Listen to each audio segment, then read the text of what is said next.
नमस्कार, खबरों की खबर में आपका स्वागत है। उद्धव ठाकरे का एक इमोशनल वार हुआ है। उनका यह कहना है कि मैंने मुख्यमंत्री आवास भले ही छोड़ दिया हो, लेकिन लड़ाई नहीं छोड़ी है। मैं बीमार था, लेकिन कुछ लोगों ने दुआ की मैं ठीक ना हूं।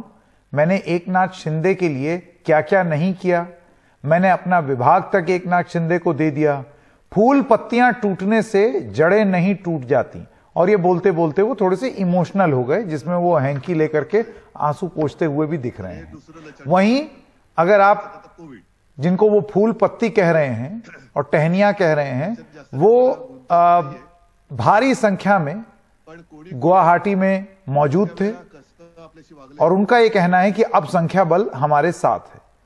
इस सब के बीच में मीटिंग चल रही है यहां पर मुंबई में, जिसमें यह तय किया जा रहा है कि आगे की रणनीति क्या हो। यह साफ है कि कोई भी पक्ष अपनी पोजीशन को छोड़ नहीं रहा है। ऐसे में एकनाथ शिंदे कैंप के अंदर क्या चल रहा है वो जानने के लिए आइए सीधा उस होटल के अंदर से आपको एक इंटरव्यू दिखाते हैं। हमारे साथ इस वक्त जुड़ रहे हैं दीपक विनायक केसरकर। आप एक ऐसे विधायक हैं जो जब बगावत हुई थी तो आप उद्धव ठाकरे के साथ थे, लेकिन बाद में आपने यह तय किया कि नहीं, बस बहुत हो गया, अब हम भी चलें गुवाहाटी। केसरकर जी, आपका बहुत बहुत स्वागत हमारे साथ जुड़ने के लिए। मेरा सबसे पहला सवाल आपसे यह है, क्या संख्या बल आपके साथ है? बिल्कुल है। अच्छा, तो आप कह रहे हैं संख्या बल आपके साथ है। मेरा सवाल आपसे यह है कि शिवसेना भवन में आज दिन भर बैठकें हुई, जिसमें कहा गया कि जिनको जाना है वो चले जाएं, पार्टी फिर खड़ी कर ली जाएगी और पत्ते और टहनी के जाने से जड़ कमजोर नहीं होती। किस तरीके से देखते हैं इस बयान को? देखिए, किसी ने पार्टी को तोड़ने की कोशिश नहीं की है। पार्टी की जो आइडियोलॉजी है, जो बाला साहब के दिन से चल रही है, उस आइडियोलॉजी को मेंटेन करने के लिए हम लोग बोल रहे हैं। आज शिवसेना किसके साथ जा रही है? एनसीपी के साथ। एनसीपी ने हमारी पार्टी 3 बार तोड़ी है, तो वो हमारी पार्टी कैसे बचाएंगे? हमें तो अपनी पार्टी बचानी है और उसे आगे भी लेके जाना है। लेकिन जो महाविकास आघाड़ी बनी है महाराष्ट्र में, उसको हम लोग नहीं चाहते। वही हमारा कहना है। हमने दूसरी कोई भी चीज नहीं कही इसके बावजूद। केसरकर जी, डिप्टी स्पीकर अभी अपना फैसला उन्होंने नहीं सुनाया है। आप कह रहे हैं कि आप ही शिवसेना हैं। दोनों फैक्शन में फिर फर्क क्या है, मुझे समझ में नहीं आ रहा। फिर अगर आप ही शिवसेना है तो इसका मतलब फिर सरकार इंटैक्ट है। उसका फर्क इतना है, उनके पास सिर्फ 14 लोग हैं और 55 लोगों के पार्टी में 14 लोग कुछ नहीं कर सकते, क्योंकि कॉन्स्टिट्यूशन के हिसाब से आपके पास 2/3 मेजोरिटी होना चाहिए। हमने 2/3 मेजोरिटी के सिग्नेचर्स डिप्टी स्पीकर साहब के पास भेज दिए हैं। इसके बावजूद भी वो कोई इलीगल स्टेप उठाते हैं तो हम तुरंत कोर्ट में जाएंगे, उसको क्वैश करेंगे और उनके खिलाफ नो कॉन्फिडेंस मोशन भी अभी इन फोर्स है। तो वो ऐसे डिसीजन नहीं ले सकते। ये डिसीजन आज लेने का उनका ये नहीं है, क्योंकि नो कॉन्फिडेंस मोशन चलेगा ऐसे फ्लोर ऑफ द असेंबली पे, और तब तक उनके जो ये राइट्स है मेरा एक सवाल सीमित हो जाते हैं एज पर लॉ। मेरा एक सवाल है, अगर इस बीच विधायकों की, सारी नहीं क्योंकि कुछ लोगों को नोटिस गया है, उनकी अगर बर्खास्तगी हो जाती है तो फिर आप संख्या बल कैसे जुटाएंगे? मेरा ऐसे कहना है कि वहां there is a principle of natural justice. आपको हियरिंग देनी पड़ती है। कैसे देंगे ये? हियरिंग देने के बगैर अगर डिस्क्वालीफाई करेंगे तो कोर्ट उसको खारिज कर देगी। हाँ, वो तो है, लेकिन वो सुनवाई करने के लिए फिर आपको मुंबई आना पड़ेगा और उसके बाद इसी कारण की वजह से तो आप वहां पर गुवाहाटी में बैठे हैं। बहरहाल, आपकी बात से ऐसा लग रहा है कि आप एक लंबी कानूनी लड़ाई के लिए तैयार हैं। आपको लगता है कि ये लड़ाई अब एक लीगल फाइट बनती जा रही है? देखिए, कानून को वो लोग मानते ही नहीं है। उनको तो एक तो एक्सेप्ट करना चाहिए कि वो मेजोरिटी में नहीं है, उनको इस्तीफा देना चाहिए, गवर्नमेंट बर्खास्त करनी चाहिए। फिर नई गवर्नमेंट बनाने के बारे में क्या करना है उसको बाद में सोचना है। आज तो उसको एक्सेप्ट करना चाहिए। वो एक्सेप्ट करने के लिए तैयार नहीं है। वो बोलते हम लोग सड़क पे उतर जाएंगे। सड़क पे उतरने से कोई गवर्नमेंट बनती है क्या? और बीजेपी और सेना एक साथ लड़े थे, उसके बाद हम लोग चुन के आए, तो हम लोग ने अलग से हम लोग गए और महाविकास आघाड़ी बनाई, तो बीजेपी के लोग सड़क पे आ गए थे क्या? जो भी वर्डिक्ट होता है, जो भी फ्लोर ऑफ हाउस पे डिसीजन होता है, उसको एक्सेप्ट करना चाहिए। तो उन्होंने एक्सेप्ट किया, तो आज एक्सेप्ट करने के लिए हम लोग क्यों तैयार नहीं है? और जैसे महारथी है आपके पास, पवार साहब है जो डेमोक्रेसी को मानते हैं, तो एक्सेप्ट करना चाहिए कि हमारे पास मेजोरिटी नहीं है, हमारे एमएलए हमारे साथ नहीं है, उनकी संख्या 2/3 से ज्यादा है, उसको एक्सेप्ट कीजिए।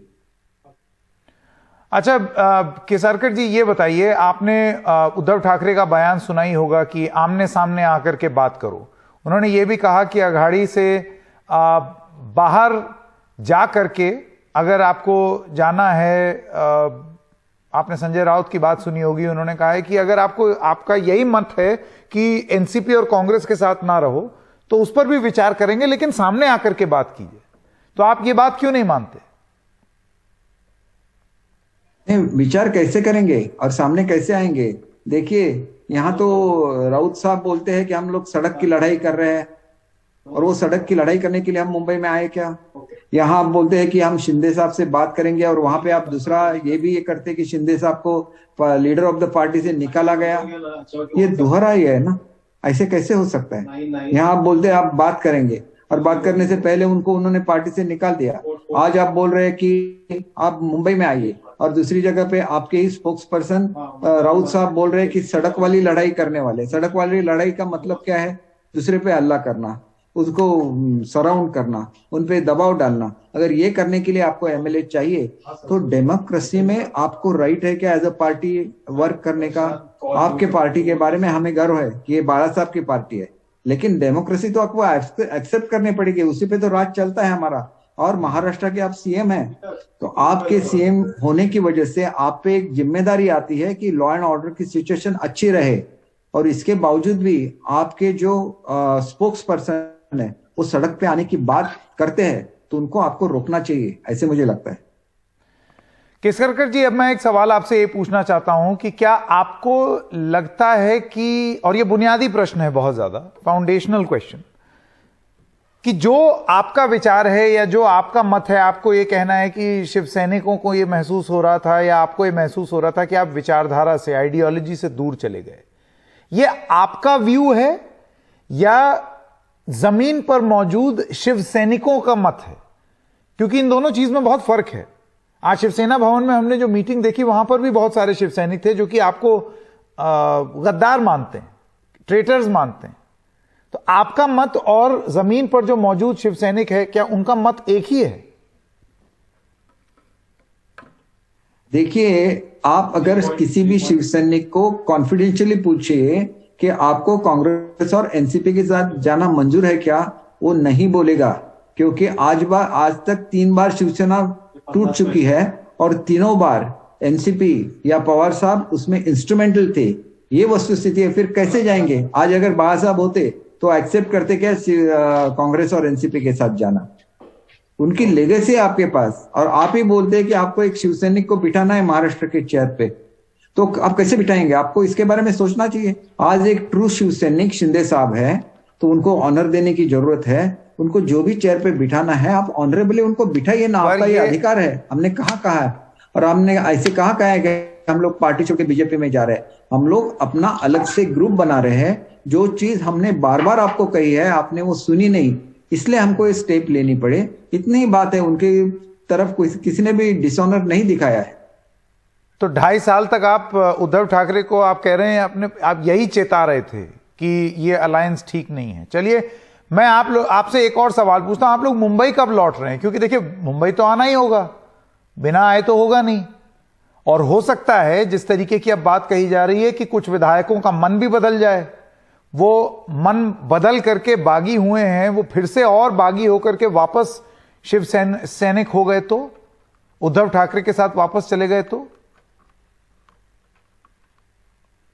नहीं, बिल्कुल नहीं है। अब बदलेगा कैसे? आज अगर आप चाहते हैं तो हर एक जो हमारा एमएलए है उसको हम वीडियो पे लाके आपसे बात करने के लिए बोलेंगे, वो बिल्कुल फ्री है। आज जबकि महाराष्ट्र में ये फैक्ट है ग्राउंड लेवल पे कि उनके घर पे लोग जा रहे हैं, अच्छा, उन पे दबाव डाल रहे हैं। ये कहाँ की राजनीति है?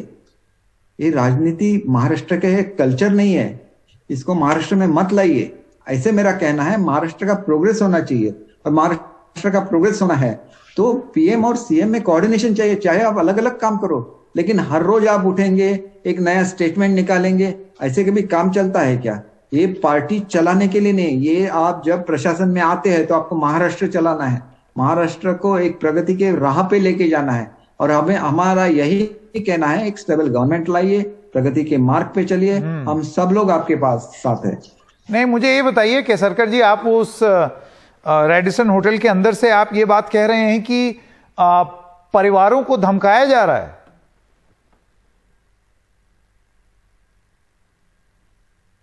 देखिए, ये तो फैक्ट है, मैंने खुद इसको एक्सपीरियंस किया है। अच्छा। कि मैं जब उद्धव साहब को मिलने गया था तो मैंने उनको बोला था कि मेरी वाइफ बीमार है और मुझे अपने घर पे रहना है, तो उन्होंने कहा ठीक है आप अपने घर पे रहो। इसके बावजूद भी मुझे एनसर्कल किया गया शिवसैनिकों से, और मैं जब घर पे जा रहा था मेरे पीछे 4-4 गाड़ियां लगी हुई थी। तो मैंने एक तो उनको ये भी बोला दिया उसी स्पॉट पे कि बाला साहब का जो सपना था कोंकण में शांतता लाने का, वो मैंने पूरा किया है। तो आप ऐसे व्यक्ति को ये कर रहे हैं जिन्होंने शांतता लाई, जो ऐसे प्रवृत्ति के खिलाफ है। और जब मैं घर पहुंचा तो मैंने फोन किया शिवसेना के जो सचिव है देसाई साहब, उनको फोन किया और बोला कि ये गाड़ियां तुरंत हटा दीजिए, नहीं तो कल मुझे डिसीजन लेना पड़ेगा। दूसरे दिन मैं प्रेस लिया।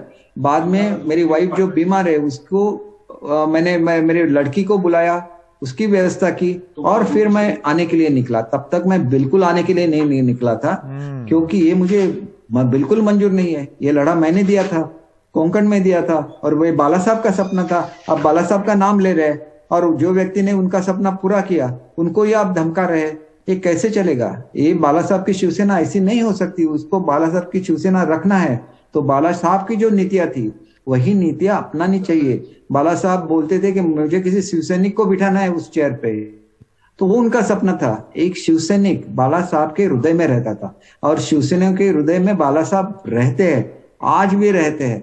और उस सच्चे शिवसैनिक को पूछे कि आपको कांग्रेस और एनसीपी के साथ जाना मंजूर है क्या, वो नहीं बोलेगा कभी भी। उसको आप प्राइवेटली पूछिए, कॉन्फिडेंशियली पूछिए, उसका जवाब यही रहेगा। और देखिए, मैं कितने एमपीज के साथ बात कर चुका हूं, वो सब बोल रहे हैं कि हमारे पार्टी को खत्म किया जा रहा है एनसीपी और कांग्रेस से।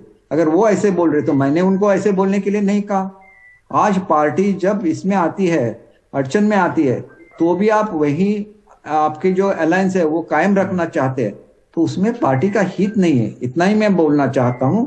इसलिए ये एमएलए जो भी कर रहे हैं, आगे चल के इससे पार्टी का हित ही होना है। हाँ। इतना ही मुझे कहना है इसके बारे में। ठीक है केसरकर जी, अब मेरा आखिरी सवाल आपसे, मान लीजिए कि कल को उद्धव ठाकरे उठें और ये बोलें कि क्योंकि इतने सारे शिवसेना के एमएलए और वर्कर ये चाहते हैं कि मैं बीजेपी के साथ सुलह कर लूं और समझौता कर लूं और साथ में आ जाऊं, तो मैं उनका आदर करते हुए ये फैसला ले रहा हूं कि मैं उनके साथ जा रहा हूं। ऐसे में फिर आप क्या करेंगे? कहीं ऐसा ना हो वहीं रह जाएं गुवाहाटी में। फिर तो ये सवाल ही खत्म हो जाता है ना। हमारा कहना है कि कांग्रेस राष्ट्रवादी के साथ मत रहो, बीजेपी के साथ रहो। ऐसे उन्होंने बोल दिया तो शिंदे साहब भी वो एक्सेप्ट कर लेंगे, बीजेपी वो एक्सेप्ट कर लेंगे, ऐसे मुझे लगता है, क्योंकि दे आर ओल्ड फ्रेंड्स। 25 साल तक उनकी दोस्ती रही, 25 साल तक उन्होंने इकट्ठा राज किया। फिर उसके बाद के 5 साल हम लोग इकट्ठा मिनिस्ट्री में रहे, हमने इकट्ठा काम किया है, और हर बार जो ऑनर उनको उद्धव साहब के बारे में था, हर बार उन्होंने वो ऑनर दिया है उनको। चलिए, दीपक केसरकर जी, आपका बहुत बहुत धन्यवाद। रेडिसन के गुवाहाटी के उस होटल के अंदर से दीपक केसरकर, जो कि एक विधायक हैं, पहले उद्धव ठाकरे के साथ थे, उसके बाद फिर 2-3 दिन बाद वो भी एकनाथ शिंदे के पास चले गए, वो हमारे साथ जुड़े। आपका बहुत बहुत धन्यवाद। आइए अब कू ऐप पर जो कुछ कमेंट्स हैं वो आपको बता दें। अशोक यादव का लिखना है कि धनुष बाण साथ रहेंगे तभी कुछ हो सकता है, वरना अलग अलग होने से कुछ हाथ नहीं आएगा। ममता तिवारी लिखती हैं, गजब का तमाशा है, शिवसेना वो शिवसेना नहीं रही, जिसने भी जनता से दूरी बनाई है उसका यही हश्र हुआ है।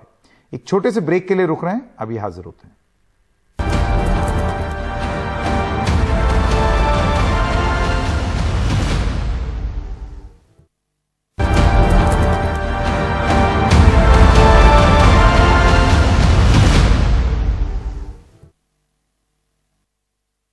हमारा कहना है कि कांग्रेस राष्ट्रवादी के साथ मत रहो, बीजेपी के साथ रहो। ऐसे उन्होंने बोल दिया तो शिंदे साहब भी वो एक्सेप्ट कर लेंगे, बीजेपी वो एक्सेप्ट कर लेंगे, ऐसे मुझे लगता है, क्योंकि दे आर ओल्ड फ्रेंड्स।